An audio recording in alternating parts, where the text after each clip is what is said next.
Das große persönliche und geistige Treffen der alten Streiter und Kampfgenossen. Und vielleicht hat mancher unter ihnen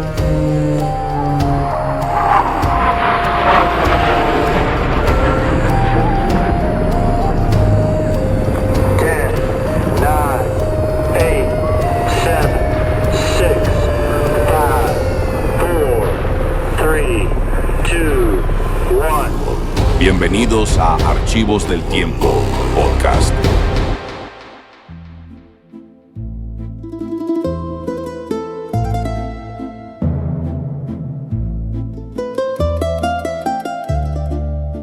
Imaginemos este escenario por un segundo. El estudio de Hollywood odia a los actores principales elegidos para el reparto. Sí, no los podían ni ver. El director está al borde del despido casi todos los días por considerar que su ritmo de trabajo es, digamos, ineficiente. Y por si esto fuera poco, la verdadera mafia de Nueva York está enviando matones para sabotear el rodaje.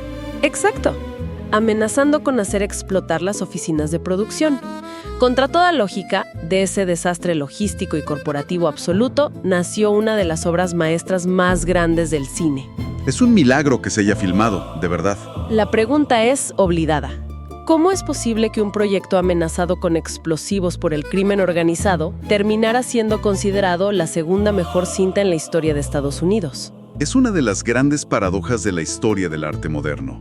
Al adentrarnos en la historia detrás de cámaras de El Padrino, la cinta dirigida en 1972 por Francis Ford Coppola y basada en la célebre novela de Mario Puzo, descubrimos un verdadero campo de batalla. Un campo de batalla literal y figurado. Así es. Y el propósito de esta inmersión profunda va mucho más allá de aplaudir su indudable grandeza visual. Se trata de desentrañar a las tensiones de poder que moldearon la producción en la vida real. Claro. Y las decisiones estéticas diseñadas a nivel técnico para manipular la psicología humana. Además de las diferencias cruciales que existen entre la obra literaria y la adaptación fílmica. Que son bastantes, por cierto. Bueno, a ver, vamos a analizar esto con cuidado. Estamos hablando de un fenómeno que generó más de $245 millones a nivel mundial. Una locura de dinero para la época. Y construido a partir de unos derechos literarios que costaron apenas $80,000. ¿Cómo se construye un imperio a partir del caos? Porque al revisar las notas de preproducción, el desorden era absoluto. Sí, la preproducción fue una pesadilla. Paramount Pictures, el estudio detrás del proyecto, tenía una fe casi nula en la visión de Coppola. La falta de confianza era sistémica, desde los altos ejecutivos hasta los productores de piso. Para empezar, el presupuesto inicial asignado era un insulto para una producción de época. Tan solo $2,5 millones. Lo cual no alcanza para nada si quieres recrear los años 40. Exacto. Coppola sabía que con esa cantidad no podía crear el mundo que requería la historia.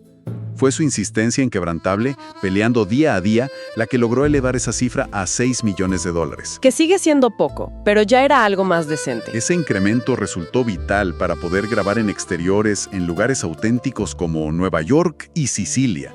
Si no, se habrían limitado a foros cerrados de muy bajo costo en Los Ángeles. Pero aquí es donde entra mi duda.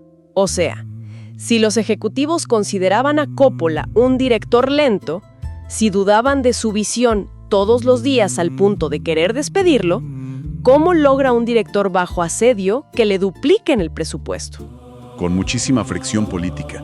Tiene que haber existido una lucha de poder monumental. En especial cuando vemos que el estudio se oponía por entero a los dos pilares de la película, que son los actores principales. La lucha fue titánica, en efecto. Por un lado, la directiva rechazaba de tajo a Al Pacino para el papel de Michael Corleone.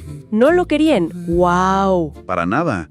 El argumento corporativo era que Pacino resultaba un actor demasiado desconocido. Y además, criticaban su baja estatura. Decían que no tenía presencia en pantalla. Querían a alguien más alto, un perfil más heroico. Claro, los ejecutivos querían ir a la segura. Preferían nombres ya consagrados en la industria, figuras muy rentables en la taquilla como Robert Redford o Jack Nicholson. ¿Te imaginas a Robert Redford como Michael Corleone? Es absurdo. Hubiera sido otra película por completo. Sin embargo, Coppola veía en Pacino una autenticidad siciliana indispensable. Claro, el fenotipo era importante. Sabía que para que la transformación de Michael fuera creíble, necesitaba a alguien que llevara el mapa de Italia en el rostro, no a un galán tradicional de Hollywood. Y luego está el patriarca de la familia, Marlon Brando. Resulta increíble pensar hoy en día que Paramount no quería saber nada de Brando. Rechazo hacia él era muy categórico, ¿sí? ¿Por qué? Ya era una leyenda. Sí, pero argumentaban que sus cintas recientes habían fracasado en taquilla. Era considerado veneno para la recaudación. Y temían su bien ganada reputación de ser un actor problemático. Alguien que retrasaba los sets de grabación por capricho. Qué complicado lidiar con eso. Mucho. Para conseguir que lo aceptaran, Coppola tuvo que recurrir a un engaño maestro. Realizó una prueba de cámara con Brando, pero la camufló frente al estudio como una simple prueba de luces y equipo técnico. ¡Ah! Esa prueba es legendaria. He visto las grabaciones. Brando se preparó oscureciendo su cabello con betún para zapatos, ¿verdad? Así es, betún negro para zapatos directo en el cabello. Pero lo más fascinante es cómo resolvió la fisonomía del personaje. Se colocó bolas de algodón dentro de las mejillas para darle a Vito Corleone ese aspecto de bulldog inconfundible. Una mandíbula pesada que denotaba una autoridad inmensa sin decir una sola palabra. Y entiendo que más adelante, durante el rodaje formal, usaría una prótesis dental hecha a la medida. Pero esas simples bolas de algodón bastaron para transformar su rostro por completo durante la prueba. Esa metamorfosis capturada en video fue tan magistral, tan alejada del Marlon Brando que los ejecutivos temían, que tuvieron que rendirse ante la evidencia. Brando dejó de ser el actor problemático para convertirse en Don Vito frente a sus propios ojos. Increíble cómo el talento puro puede derribar muros corporativos. Sin embargo, la batalla contra los ejecutivos de traje era apenas la mitad del problema. Apenas el principio, diría yo. Porque fuera de los muros de los estudios de grabación, en las calles, la verdadera amenaza respiraba muy cerca del cuello de la producción. El crimen organizado. Que la comunidad ítalo-estadounidense fuera retratada bajo estereotipos criminales en los medios masivos de comunicación. Lo cual resulta un poco contradictorio, considerando quién lideraba la liga. Por supuesto, y sus métodos de presión no tenían nada de sutiles. Hubo autos con las llantas baleadas, como el del productor Albert Ruddy. Balazos directos al auto. Sí, y se registraron múltiples amenazas de bomba a corporaciones asociadas con Paramount. El nivel de intimidación escaló a tal punto que la producción tuvo que tomar una decisión sin precedentes: sentarse a negociar frente a frente con el crimen organizado. Es de locos. El pacto al que llegaron parece sacado de una obra de ficción. La condición innegociable de la mafia fue que jamás se pronunciaran las palabras mafia ni Cosa Nostra en todo el guión. Ni una sola vez en casi 3 horas de metraje. Es un nivel de censura fascinante. Además, el crimen organizado impuso a un supervisor en el propio set de grabación, solo para asegurar el cumplimiento del acuerdo al pie de la letra. Ese supervisor fue Lenny Montana, un ex luchador y matón a sueldo en la vida real. Quien, fíjate, terminó cruzando la línea entre la realidad y la ficción al actuar en la película. Cierto. Montana interpretó a Luca Brasi, el temible guardaespaldas personal de Don Vito. Su sola presencia inyectó un nivel de realismo crudo que ningún actor de método habría podido simular. Porque era un criminal de verdad. Exacto. Sus reacciones, su nerviosismo real frente a Brando en la escena de la boda y su corpulencia provenían de una vida inmersa en la verdadera violencia callejera. Es como si para filmar un documental sobre la vida salvaje fuera necesario pedirle permiso al león alfa para poder entrar a la sabana. Y además dejar que el león dirija las cámaras. Es una gran analogía. Aquí surge un cuestionamiento ético ineludible para nuestra audiencia.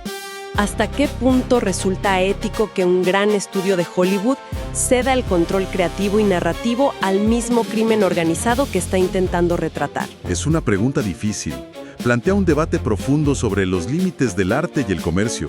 Al ceder a estas demandas, la producción perdió la capacidad de llamar a las cosas por su nombre literal. Les quitaron su vocabulario. Perdieron términos precisos del diccionario criminal. Pero a cambio de esa censura verbal, ganaron una autenticidad visceral en la pantalla. Ahora bien, esa sensación de autenticidad no dependía en exclusiva de tener matones reales caminando por el set comiendo donas. Claro que no. A pesar de tener a los ejecutivos corporativos y a la mafia vigilando cada movimiento, El equipo técnico logró innovaciones muy brillantes. Al no poder usar palabras literales para describir a la mafia, tuvieron que usar herramientas estéticas para manipular la empatía y la percepción del público. Entonces, la mafia les prohíbe usar su lenguaje literal. Les quitan las palabras. ¿Cómo compensas esa censura si eres el director y el director de fotografía? Tienes que ser creativo. Tienes que comunicar esa oscuridad insondable sin decir una sola palabra.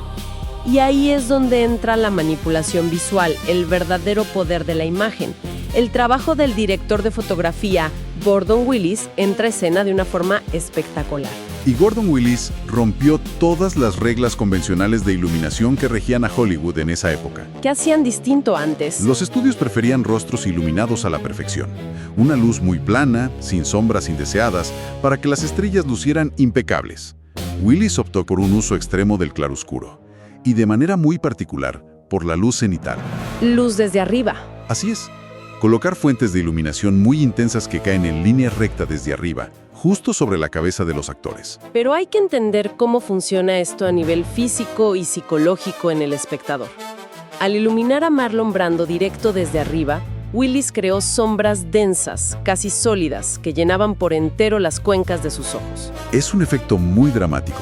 Físicamente eliminó el brillo natural de la mirada. Y desde la psicología humana esto es brillante.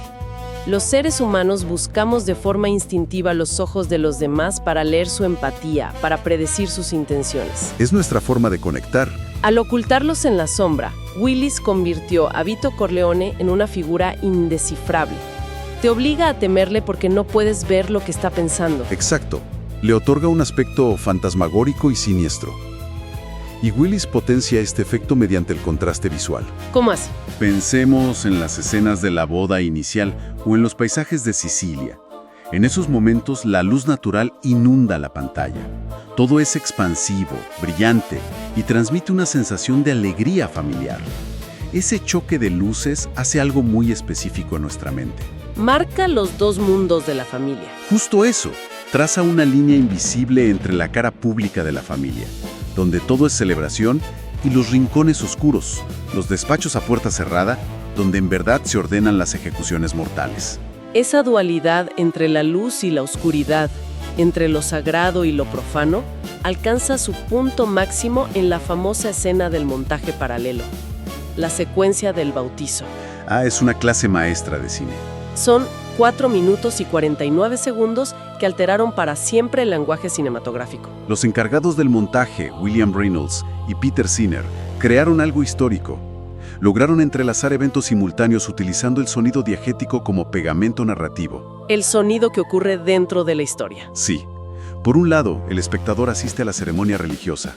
Escucha la voz serena del sacerdote preguntando si renuncian a Satanás, el eco del órgano de la iglesia y el llanto inocente del bebé. Todo muy pacífico. Ese sonido sagrado y continuo no se interrumpe, pero la imagen sí. A través del corte visual, somos testigos del silencio implacable de los asesinatos simultáneos que consolidan a Michael Corleone como el nuevo líder absoluto de la familia mafiosa. Es una contraposición magistral. Mientras Michael asume el papel de padrino espiritual en la iglesia, renuncia al mal de boca para afuera, asume el papel de padrino criminal en las calles. Es la hipocresía en su máxima expresión. Y a esta disonancia visual se le suma un elemento emocional clave, la banda sonora de Nino Rota. A ver, cuando el espectador imagina al líder de un imperio criminal ordenando ejecuciones a sangre fría, lo lógico sería esperar percusiones pesadas, metales tensos, música de suspenso. O música de terror, casi. Sin embargo, Rota nos entrega un vals italiano. Es una melodía melancólica, elegante, rebosante de nostalgia. ¿Por qué funciona tan bien? Porque ese vals cumple una función narrativa de distracción y elevación. En lugar de subrayar la brutalidad gráfica de las acciones, subraya la visión interna que la familia Corleone tiene de sí misma. Ah, claro. Ellos no se ven como simples criminales o asesinos a sueldo de la calle. Se ven como miembros de una realeza antigua, protegiendo un linaje y un legado de honor y sangre.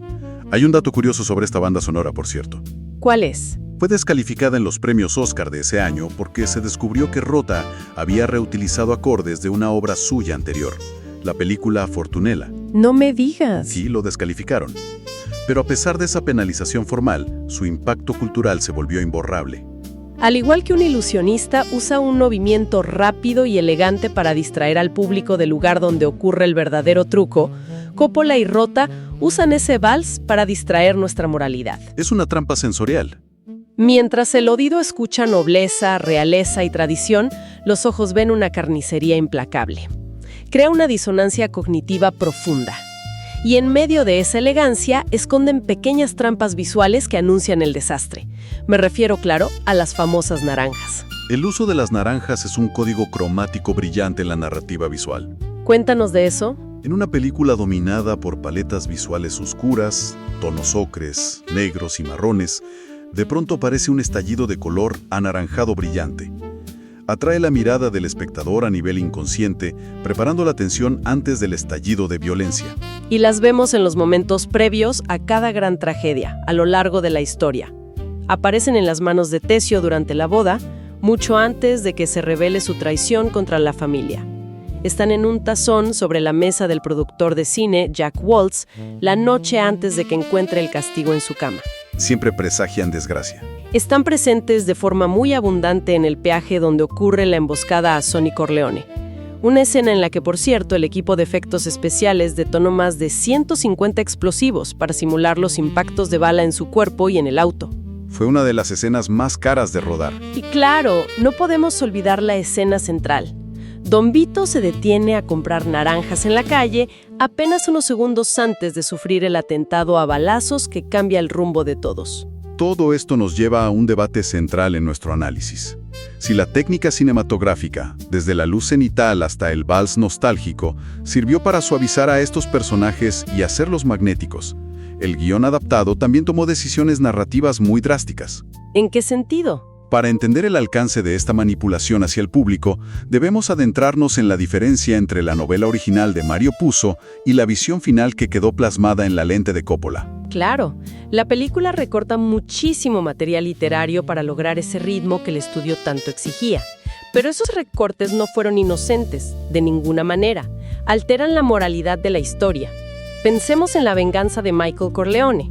Sí, en el libro es muy distinta. En la novela, su sed de venganza es mucho más fría, prolongada y personal. En la obra literaria se detalla de forma meticulosa el asesinato de Fabricio. Hablo del guardaespaldas que traicionó a Michael durante su exilio en Sicilia y que colocó la bomba en el auto, asesinando a su primera esposa, Apolonia. Que es un momento desgarrador.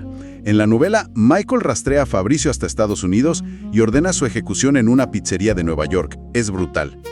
Al eliminar esta subtrama de venganza personal en la película, Coppola condensa las motivaciones de Michael. Lo vuelve más pragmático. Exacto. En la secuencia del bautizo que ya mencionamos, Michael elimina las cabezas de las familias rivales por puras razones estratégicas, de supervivencia para los negocios a largo plazo. Esto hace que sus motivos parezcan menos guiados por la pasión de la sangre y más motivados por la inteligencia corporativa. Y hay omisiones que cambian por completo la balanza moral de la historia. Tomemos el caso del productor de Hollywood, Jack Waltz. ¿El de la cabeza de caballo? Ese mismo. En la película vemos que este productor se niega de forma grosera a darle un papel protagónico al cantante Johnny Fontane, el ahijado de Vito Corleone. A la mañana siguiente, Waltz despierta con la cabeza real de su valioso caballo premiado entre las sábanas ensangrentadas. Una escena icónica. Vista así en la pantalla, parece una demostración de poder arbitraria. Un castigo desproporcionado por parte de la mafia ante una simple negativa de negocios. Pero el libro nos cuenta una historia con un matiz mucho más oscuro sobre este productor. ¿Qué omitieron? Puzo detalla a profundidad las perversiones de Waltz. Se le describe como un depredador sin escrúpulos involucrado en actos atroces de abuso hacia menores de edad. Un monstruo. Con esa información literaria en mente, cuando los Corleone ejecutan la advertencia del caballo, el lector percibe el acto casi como una forma de justicia callejera contra un individuo despreciable. La película, al suavizar a Waltz y omitir sus crímenes reales, vuelve el acto de los Corleone mucho más aterrador para el público. Nos demuestra su capacidad de crueldad extrema por algo tan trivial como un contrato de cine. Es un mecanismo muy complejo de adaptación. Al omitir esos detalles oscuros, el guión también eliminó el pasado brutal de personajes como Luca Brasi. Que en el libro tiene historias espeluznantes. Sí, y redujo el trasfondo de Al Neri, el ejecutor implacable de Michael. En el libro es descrito como un oficial de policía con tendencias muy violentas que encuentra en la mafia un lugar para canalizar su agresividad. Pero bueno, donde la brecha entre el libro y la película se vuelve un abismo psicológico es en el destino de Kay, la esposa de Michael. Ese final es devastador. El arco de Kay Adams representa la brújula moral de la historia. Es la mirada del ciudadano común frente al crimen organizado. En la película, la cinta culmina con una de las imágenes más desoladoras del cine. El cierre de la puerta. La puerta del despacho de Michael se cierra de forma muy lenta, frente al rostro de Kay. Ella queda afuera, separada por entero del mundo de su esposo, engañada y aislada en una frialdad absoluta. Subraya la corrupción moral irremediable del protagonista. Pero en la novela hay un desenlace muy distinto para Kay. Hay una aceptación de su realidad. No hay una puerta que se cierra y deja a la audiencia en un silencio incómodo. ¿Cómo termina en el papel?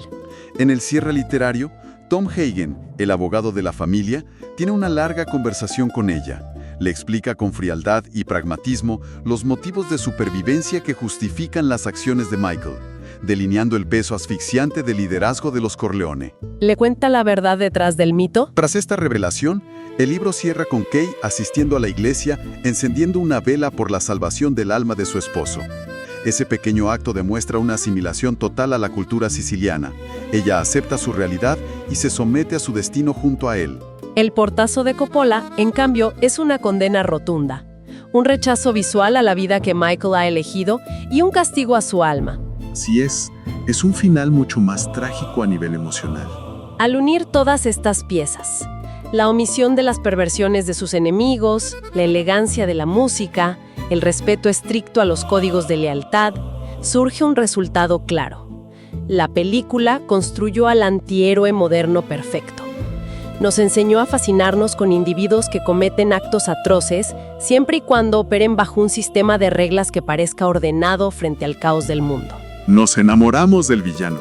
Y lo más impactante es que esta romantización cruzó la pantalla y alteró la realidad misma en las calles de Estados Unidos. Ocurrió el fenómeno inverso a lo que el estudio temía en un principio. Recordemos que antes del rodaje, la mafia amenazaba a la producción con bombas. Tras el estreno, los miembros del crimen organizado real quedaron cautivados por la imagen que la película proyectaba de ellos mismos. Les encantó verse así. En lugar de sentirse expuestos, se sintieron validados.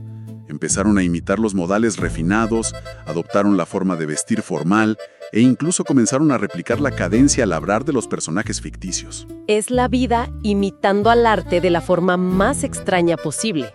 Frases originadas en un guión entraron directo al léxico del poder universal. La más famosa de todas, le haré una oferta que no podrá rechazar. Un clásico. Y su pausa dramática y tono susurrado fueron producto de la improvisación del propio Marlon Brando. Pues resulta que esa frase dejó de ser solo un diálogo memorable de cine. Hoy en día es jerga estándar en las altas esferas de la política y en negociaciones corporativas internacionales. Y el impacto trascendió las frases hechas. La figura de Michael Corleone comenzó a ser analizada con seriedad en escuelas de negocios de gran prestigio. En universidades. Sí, su evolución, su estilo de liderazgo frío, su planificación a largo plazo y su habilidad para anteponer los intereses de la corporación familiar por encima de los sentimientos personales, se convirtió en objeto de estudio para directivos, ejecutivos y estrategas que buscaban entender las mecánicas implacables del poder. A nivel de industria del entretenimiento, la aclamación crítica fue abrumadora. La cinta arrasó en la temporada de premios, llevándose 3 galardones Oscar: Mejor Película, Mejor Guión Adaptado y Mejor Actor para Marlon Brando. Pero en un giro propio de una figura tan compleja, el actor decidió utilizar ese enorme escenario global para algo muy distinto a una celebración del cine. En efecto, Brando decidió no presentarse en la ceremonia de gala. Encomendó a la activista de ascendencia apache, Sachin Lilfeder, para que subiera al estrado en su lugar. Un momento que paralizó a la audiencia en vivo. La forma en que la industria de Hollywood y los medios de comunicación representaban y trataban a los pueblos originarios de Norteamérica en las películas. Fue un momento histórico que evidenció cómo el impacto de la cinta había desbordado las salas de proyección para convertirse en un fenómeno de alcance y debate social muy intenso. Definitivo. Lo que resulta de verdad fascinante de asimilar es cómo una obra de ficción, diseñada bajo el asedio constante de la extorsión de capos de la mafia, con reglas impuestas para no ofender a los criminales reales, terminó entregándoles un manual de estilo y elegancia a esos mismos criminales. Obliga a quienes observan a preguntarse si estamos ante el triunfo definitivo de la narrativa cinematográfica o ante un fallo evidente de la brújula moral colectiva. Ver a líderes empresariales, estrategas políticos y jefes criminales utilizando esta misma obra como fuente de inspiración para ejercer dominio sobre otros nos da mucho para pensar. Bastante. El análisis de todas estas piezas revela que El Padrino funciona como un espejo de la estructura de poder en nuestra era. Muestra un ecosistema donde las líneas divisorias entre el gran negocio legítimo y el acto criminal suelen difuminarse bajo gruesas capas de burocracia, formalidad y relaciones públicas. Todo detrás de un traje a la medida. Al superar un presupuesto precario, el rechazo de ejecutivos miopes y las amenazas físicas de las 5 familias de Nueva York, Coppola redefinió las reglas de cómo se cuentan las historias de crímenes. Plantó la semilla narrativa que décadas más tarde permitiría el surgimiento de complejas sagas de antihéroes en la pantalla chica, estableciendo el estándar para obras posteriores como Los Soprano. El inmenso valor de explorar todos estos detalles radica en comprender la fuerza invisible del encuadre y la narrativa. El poder de la cámara. Las decisiones tomadas detrás de una lente, ya sea la manipulación de las sombras ocultando una mirada, la dulzura engañosa de un vals nostálgico sonando de fondo durante una ejecución armada, o la decisión consciente de omitir ciertos crímenes horripilantes del texto original para limpiar la imagen de un personaje, tienen el poder absoluto de dictar las lealtades del público. Modifican de forma casi imperceptible nuestra propia percepción de la frontera entre el bien y el mal. Demuestra la vulnerabilidad de la psicología humana frente al arte bien ejecutado. Somos presa fácil de una buena historia. En manos de maestros de la narrativa técnica y visual, la audiencia está dispuesta a sentir empatía y a justificar actos que en la vida real condenaría, siempre y cuando esos actos se presenten envueltos en códigos de honor, con un ritmo solemne y un cuidado estético impecable.